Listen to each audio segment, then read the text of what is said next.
underneath, green grows underneath as well. So not just filtered light that comes through glass, but actual fibre optic bringing real daylight underground, just like you can bring water through a pipe. Chatty, does your inner troglodyte say yes? Would you live in a cave? No. Not if there were any options left. Morale, how far north are you? Are you in a bit that gets wholesome seasons with no daylight? No, so not that far north, but our shortest day is like in December, and it lasts only about 5.5 to 6 hours. I lived in Edinburgh, and Scottish winters, it's quite a short day, so it's still dark at 9, and then it's dark at 5, and so if you're working in a lab with no windows, and you're living in a basement, which I did, I don't think I saw daylight. That's why I'm really excited about this fibre optic stuff. So I spoke to the architects behind the low line back in, I think it was 2010, and they were talking about, oh, this is going to happen, it's just around the corner. And of course, it's the money, because if you're digging an entire underground world, that takes a lot of money. So I think the finances might be an issue here.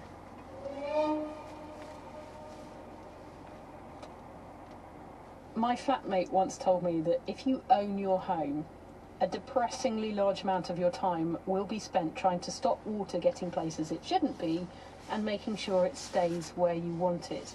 And it seems that the same is true for the planet we call home. Not enough water means the shipping lanes grind to a halt, crops fail and lives suffer. Could cloud seeding be a solution? We've also heard from other big and outlandish engineering ideas. Playing sound to corals, moving life underground, and developing a giant underwater curtain for the South Pole. The last one, which hopefully might keep water locked in the ice and not flooding the coastal cities where almost 1 billion of us live. So we've come to the end of the show. It's time to bid farewell and also say thank you to this week's panel. In Nunavut, in icy northern Canada, Morale Jamal, thank you very much. Thanks, Marnie. And from water-scarce India, thank you, Chavi Sachdev. Thank you, Nani Namaskaram. I'm Marnie Chesterton, the producer was Dan Welsh, with Tom Bonnet. Join us next week for more Unexpected Elements.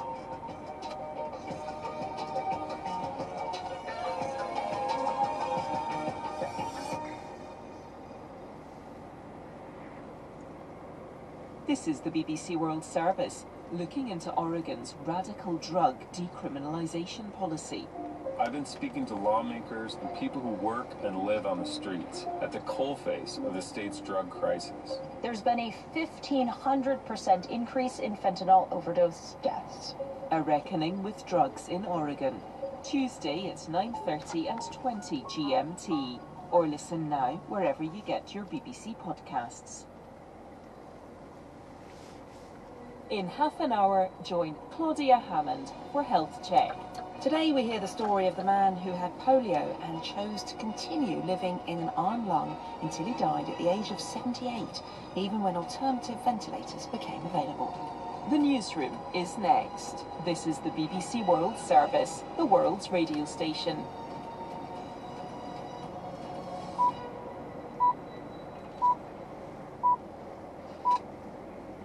At 2 o'clock GMT.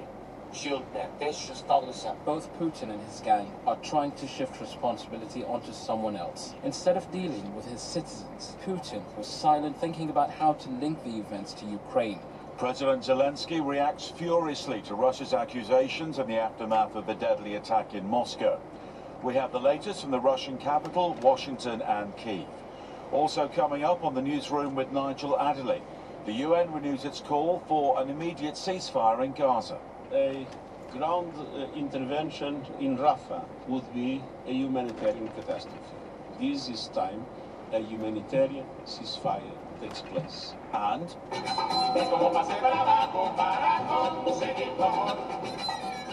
we speak to Roxy music legend Phil Manzanera about his new book on his love of Latin American music. You're listening to the BBC World Service. First, the top stories. Hello, I'm David Harper with the BBC BBC News. Israeli police have arrested at least 10 people during weekly mass protests in Tel Aviv. Demonstrators have again demanded a deal be reached to release Israeli hostages still held by Hamas in Gaza. Many protesters are calling for fresh elections. This man was among them.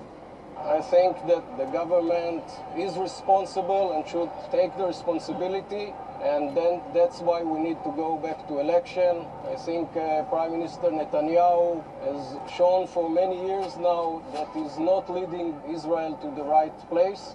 The protests came as the health ministry in Gaza said the number of people killed by Israeli forces while waiting for aid on the outskirts of Gaza City had risen to at least 19. The Israeli army has denied firing on the crowd. Lebanese media say Israel has carried out an air raid on the Lebanese city of Baalbek, which is considered a stronghold of the Hezbollah militant group. They say it follows several missile, rocket and drone attacks by Hezbollah on northern Israel. The Russian President Vladimir Putin has said in a TV address that all 4 gunmen behind a deadly attack on a Moscow concert hall have been detained. At least 130 people died when the assailants burst into the Crocus City Hall on Friday evening. Steve Rosenberg has been there. It was hard to believe that only yesterday this was a concert hall. In what was left of Crocus City, the full horror of what had happened became clear. The attackers had torched the building. A rock concert became an inferno. But first, the gunmen had opened fire to kill as many of the audience as possible in one constant stream of bullets. In Moscow, there were long queues to donate blood for the many who'd been wounded in the attack and rushed to hospital. President Putin has declared a national day of mourning. The Ukrainian President Volodymyr Zelensky has reacted angrily to comments by President Putin on Saturday that the men who attacked the concert hall near Moscow on Friday had accomplices in Ukraine. Sarah Rainsford reports. In his own nightly address, Mr. Zelensky accused Russia itself of terrorism against Ukraine, destroying its cities and sending soldiers who torture and rape. He suggested the Russian people should question the work of their own security services instead of blaming Ukraine. Otherwise, he warned, Vladimir Putin would simply use this attack to bolster his own personal power even further. There is concern here that Moscow will also use the terrorist attack as an excuse to escalate its war on Ukraine. The Islamic State group has claimed responsibility for the Moscow attack. It has circulated a photograph of 4 masked men armed with machine guns and knives. It says 3 opened fire at the crowds while a 4th set fire to the hall with incendiary bombs. Many of the dead were killed after the ceiling collapsed. This is David Harper in London, and you're listening to the latest world news from the BBC. At least 7 people have died during powerful storms in Rio de Janeiro state in Brazil. Authorities have deployed rescue teams to deal with what they called a critical situation. Brazil has suffered a string of extreme weather events, which experts say are most likely due to climate change. Earlier this year, more than 20 people were killed in heavy rains in Rio state. Delayed presidential elections will take place in Senegal later. The outgoing President Macky Sall had tried to postpone the vote past the end of his mandate. One frontrunner, Bassirou Diomaye Faye, was only released from prison 10 days ago. Another leading contender is former Prime Minister Amadou Ba, the governing coalition's candidate. Thomas Nardi reports from the city of Thiès. Over 7 million registered voters will decide who wins the election. The opposition draws its strength from urban unemployed youth and the diaspora, while the governing party hopes to make a difference with support from rural areas.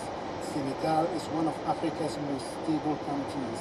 It has never experienced a military coup and has had peaceful transitions of political power since it gained independence from France in 1960. But many see this election as a turning point for the country's democracy. One of Kenya's most popular DJs has been arrested in connection with the death of a police officer in what is believed to be an alleged road rage incident. Kenyan media are reporting that DJ Joe Mfalme and several other people were detained following the assault on the officer last Saturday. The officer, Inspector Felix Kellyan, died of his injuries 6 days later. Austria.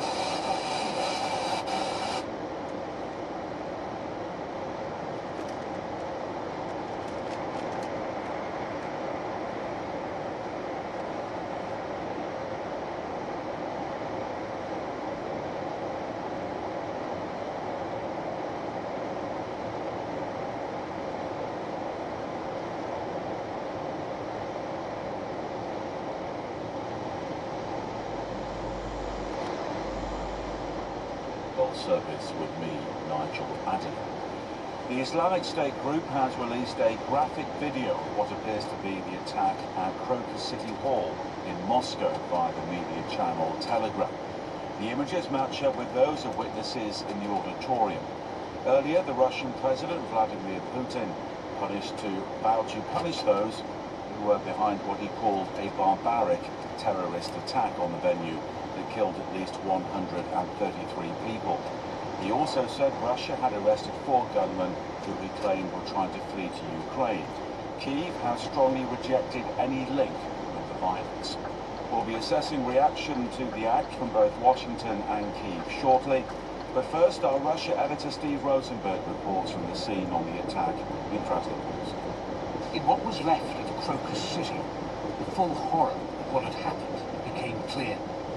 The attackers who torched the building. A rock concert became an inferno. In Moscow, there were long queues to donate blood for the many who'd been wounded in the attack and rushed to hospital. Outside Crocus City Hall, a hint of the devastation inside.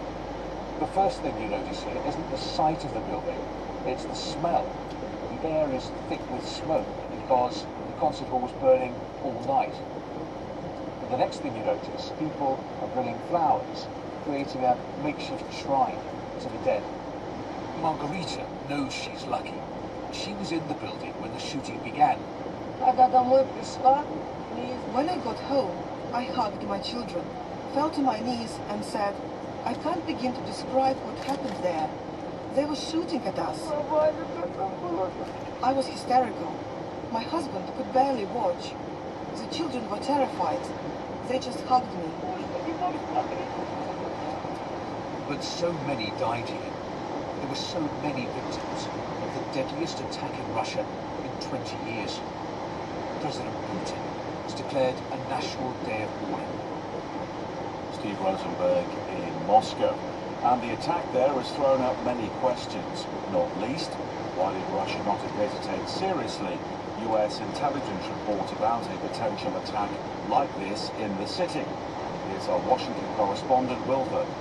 Well, what we know is that the US Embassy in Moscow put out a public security alert about 2 weeks ago warning of imminent plans to stage an attack in public areas in Moscow, and that warning specifically mentioned concert halls. And we heard more last night from the National Security Council that Russian authorities were warned several times that an attack was coming. Today, the White House press secretary issued a statement. That statement was focused on condolences and condemnation of the attack, but in the statement, the press secretary specifically mentioned ISIS. The US says intelligence confirms that ISIS claim that it was responsible for the attack, and officials here have been very clear about the repeated warnings that were given to the Russians about a possible attack, and those warnings were actually dismissed by Vladimir Putin just a few days ago as an attempt to sow fear in society, to destabilize Russia. He said it was intimidation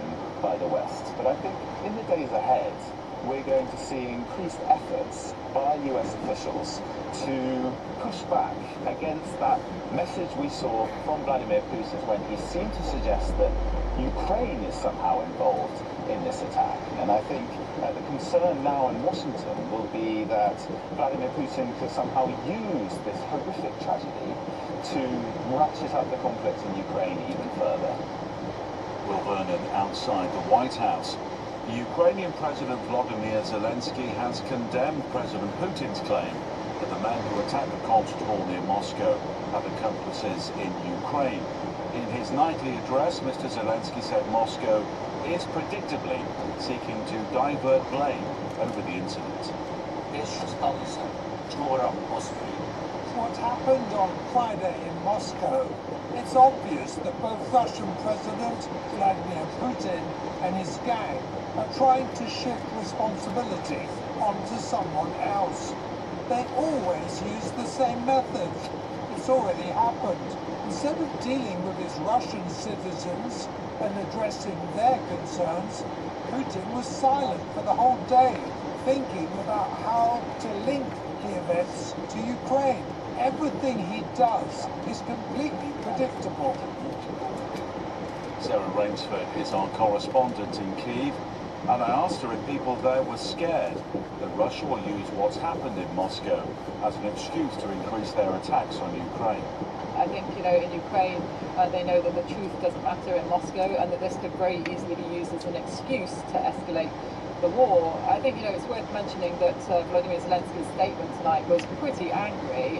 He was very direct. He called Vladimir Putin and other people who are trying to link Ukraine to this terror attack scum. That was the word he used. And he turned the accusation around. He accused Russia of terrorism against Ukraine, Russia of turning cities here to rubble, Russia of sending its soldiers to rape and to torture here in Ukraine. So, very strong language.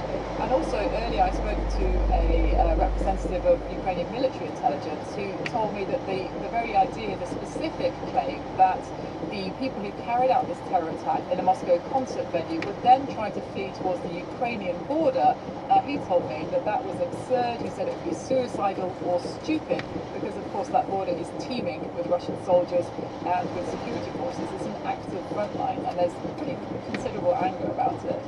And of course there has been international reaction as well. We've heard from what happened in the United States and what they have said about this. But as you said earlier, whatever said outside of Russia won't make any difference to the message coming from within the Kremlin itself. And of course Vladimir Zelensky will know that. Yeah, he will. Although, it's difficult to know where an escalation might come from and how exactly it might look. It's the third year of this war. On Friday morning there was a massive missile attack on Ukraine, missiles and drones launched right across this country, and civilians were killed. The city of Kharkiv, the second city of Ukraine up in the north, is still without power in most of that city. So the idea that it could escalate, people are talking about that, worrying about that. And with the intelligence from the United States saying that they had warned Russia that an attack was imminent, is that a message as well, do you feel, that the Ukrainian authorities will be keen to get across to their own people? Well, I think on that specifically, it's interesting because, of course, the claim from Russia is that somehow Ukraine is linked to the attack. They don't want the Russian people to focus on the idea of a domestic terrorist threat. That inside Russia's borders they are vulnerable from a real threat, not the imagined threat that Vladimir Putin created of Ukraine 2 years ago. So it's interesting that, we know ISIS has claimed responsibility. I've seen videos of the suspects who've been captured being interrogated, and one of them says that he was paid money by a religious preacher who he followed on Telegram to carry out the attacks. So not Ukraine. Vladimir Zelensky made the point in his evening address that Russian people should really be asking questions of their security services instead of blaming Ukraine. But of course, in Russia today, with the scale of repression there, the crushing of all opposition, there's basically no one left to ask those challenging questions. Sarah Rainsford in Kyiv. It is 2:14 GMT. You're listening to the newsroom from the BBC World Service. The Hamas-run health ministry in Gaza says at least 19 people were killed by Israeli forces while they were queuing for aid. The Israeli army has denied firing on the crowd. Fighting also continues around the Al-Shifa hospital. Israeli armed forces claim they have killed 20 Palestinian gunmen. Hamas denies this, saying the dead were patients, medical staff or displaced people. The UN Secretary-General Antonio Guterres has again appealed for an immediate ceasefire while visiting the main crossing point into Gaza. Our correspondent Hugo Beshega travelled with him. On the Egyptian side of the Rafah crossing, convoys carrying basic supplies are waiting to enter Gaza, where the desperation only grows. The UN says more than 1,500 lorries remain in Egypt. Some have been here for weeks. Western countries and charities have blamed Israel for inspections that are slow and arbitrary. They say entire deliveries have been turned away because they included items like medical scissors or sleeping bags that have been banned by the Israeli authorities. Visiting the border, the UN chief Antonio Guterres said Palestinians in Gaza were stuck in a non-stop nightmare. Here from this crossing, we see the heartbreak and heartlessness of it all. A long line of blocked red relief trucks on one side of the gates. The long shadow of starvation on the other. That is more than tragic. It is a moral outrage. His visit happened just days after a UN-backed report said half of Gaza's population of 2.2 million people faced catastrophic levels of hunger. Speaking to the BBC, Mr. Guterres urged Israel to lift the obstacles to the delivery of aid. Do you think these obstacles are intentional? It is obvious that these obstacles are part of the way the war is being conducted in relation to Gaza. The Israeli government rejects the criticism, says the UN has failed to distribute aid inside Gaza. Hugo Bashega. Senegal's long-delayed election is finally going ahead in a few hours' time. It was originally scheduled for the end of last month, but was postponed by the outgoing President Macky Sall until December. Violence broke out across the country and a court battle followed. Eventually, the president bowed to pressure, and now the polling stations are finally opening. There are 17 candidates in total, but 2 men dominate the race. The recently freed opposition politician Bassirou Diomaye Faye and the ruling party's heir apparent Amadou Ba. The BBC's James Copnell is in Senegal, and he told me what the future looked like for the outgoing president, Macky Sall. He has supported publicly a candidate, his until very recently Prime Minister, Amadou Ba. I think it's probably unlikely that he would have some sort of role in an Amadou Ba administration if indeed he wins, and if one of the opposition candidates wins, then certainly Macky Sall wouldn't. But he is still relatively young. There's no doubt that he could harbour possible political ambitions in the future. But I think there is a huge degree of frustration in the country about the way he has conducted affairs over the last few weeks in particular. And even people from his party were saying, oh, Macky Sall, he went a bit too far trying to postpone the election. So I wouldn't expect to see him at the forefront of politics in the near future. What are the major issues driving this election? I think young people in particular want to look for a better future. Youth unemployment is pretty high. Lots of people working in the informal sector too. And you can also see this election as a battle, really, between lots of candidates who are, in one way or another, a product of the system, the current set of politicians, assumptions govern Senegal.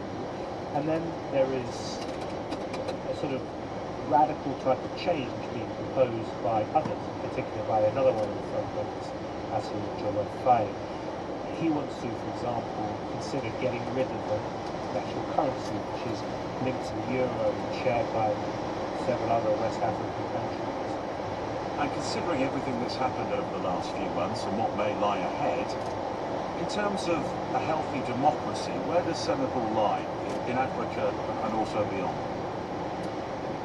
I think for many years, Senegal had an incredibly strong democratic reputation. I was here in Senegal in 2000 when there was a peaceful transfer of power and opposition politician Abdoulaye Wade won elections, getting rid of the incumbent, and that is actually relatively rare on the African continent. Senegal too has never had a military coup, and that really makes it stand out in West Africa at the moment, where there have been so many over the last 3 or 4 years.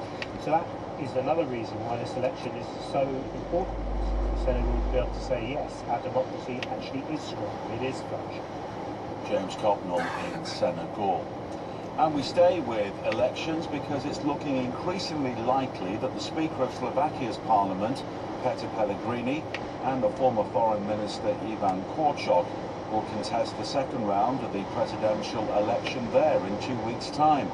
Critics fear that if Pellegrini wins, it would deprive the European Union of a key pro-Ukrainian voice.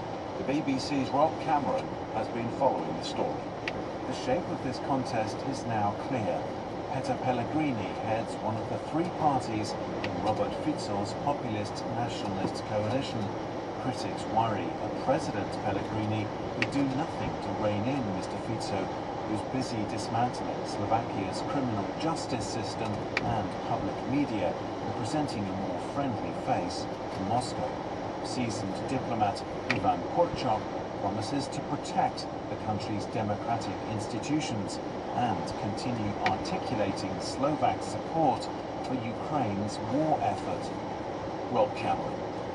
4 months ahead of the Olympic Games, the city of Paris is renewing another old sporting tradition. The annual race of cafe waiters to find the fastest to carry a breakfast tray over a distance without any spillages. The race was abandoned several years ago, but it's now been revived by the City Hall in conjunction with the Public Water Authority. Hugh Schofield reports. There are waiters' races in cities across the globe, but it's generally accepted that they're all pale imitations of the original, which was started here in Paris just before the First World War. And this morning, once again, more than 200 waiters and waitresses will be competing over a 2-kilometre course through the historic Marais Quarter. They'll be dressed formally in white top and apron, and on each tray will be posed a croissant, a cup of coffee, and a glass of tap water. Only fast walking, not running, is allowed, and judges at the end will be checking the amount of liquid that is spilled. Not quite an Olympic sport, but there is a link. Ahead of the July Games, the city wants to show off the footwork, the energy, and the fine balancing skills that have helped make its bistros and brasseries so famous around the world. Hugh Schofield on the Paris waiters' race. Colin Harrison has the rest of the sport. Thanks very much, Nigel. We're going to start with football and the news that Brazil beat England in their friendly at Wembley on Saturday. The only goal of the game came from a 17-year-old substitute 10 minutes from time.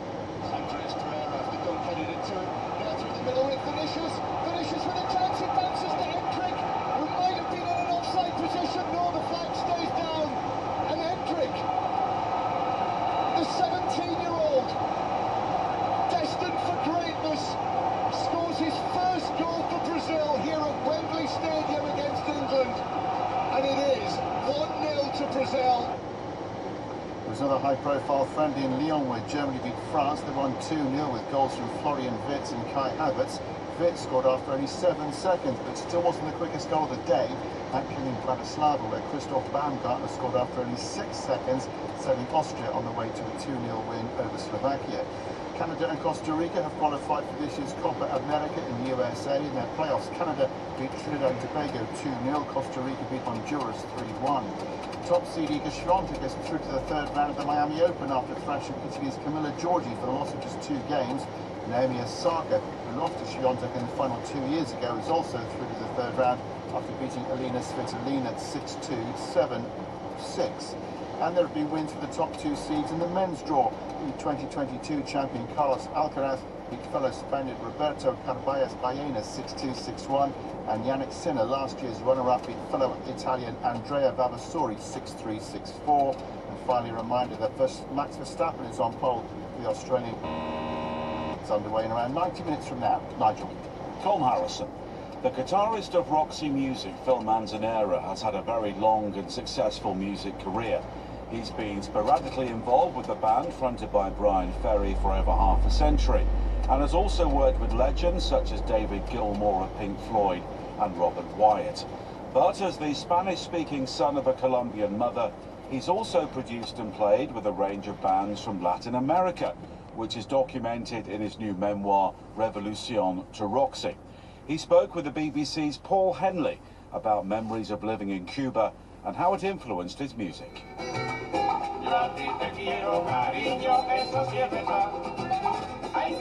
When I was 6 years old, 1957, my father was posted to open up the office in Havana, Cuba.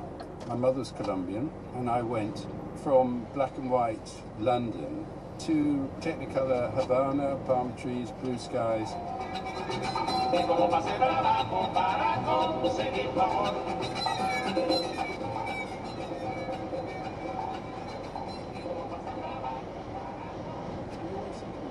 Places where there was trouble.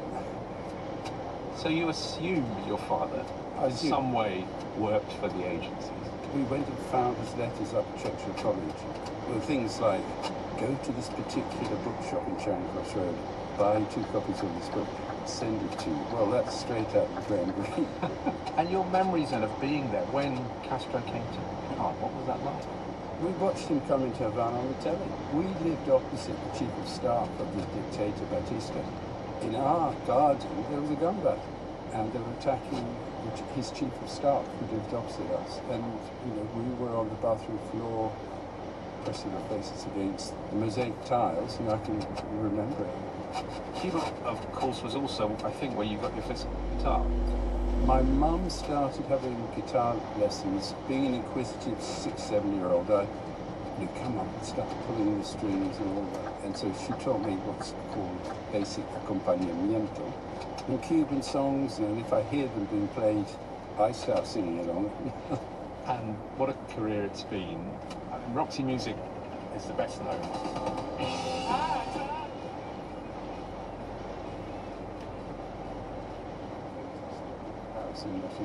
It's happy to have electricity.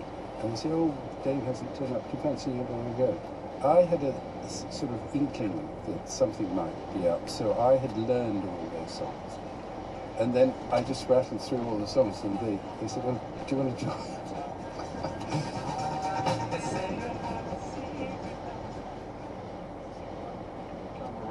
It's your second single, got to the top 10. There's no chorus, it builds up to a guitar solo.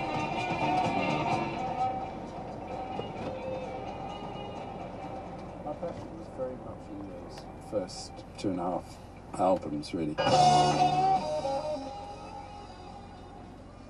then the sampling of one of your tracks by Jay-Z and Kanye West. Baffling and lucrative.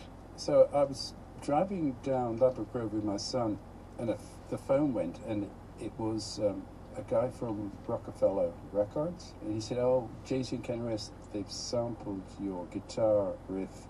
The record's coming out next week, and it's on their album called Watch the Throne. It came out the next week. It was #1. It won a Grammy. It was in The Great Gatsby. It was in all these television ads. You like the track? I love the track. It's called No Church in the Wild. I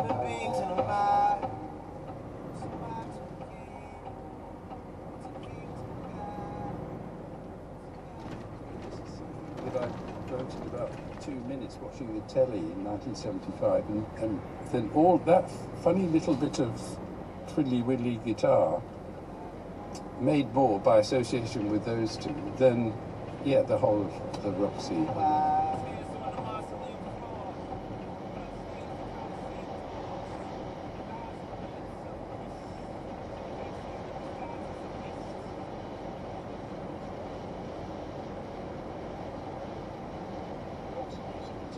And producer Phil Manzanera, and his memoir Revolution to Roxy is out this week. A reminder of our top story once again: the Islamic State group insists it carried out the deadly attack on a concert hall in Moscow and has uploaded video of the shooting to Telegram.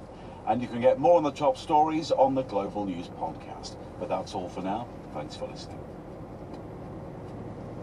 This is the BBC World Service, and for the Forum, Izzy Lawrence is looking at etiquette. Which cheek to air kiss first? How to eat bread properly at the dining table? And if we could travel back in time to 16th century Renaissance Italy, what not to do when blowing your nose? The instructions on how to behave have been handed down from generation to generation. The beauty of etiquette is that situations which may be stressful become predictable because of the script. So if you know the script, then you're almost guaranteed nothing will go wrong. We'll be discussing where these rules of etiquette come from, who decides what they should be, and why they differ from country to country. The Forum, etiquette, in half an hour.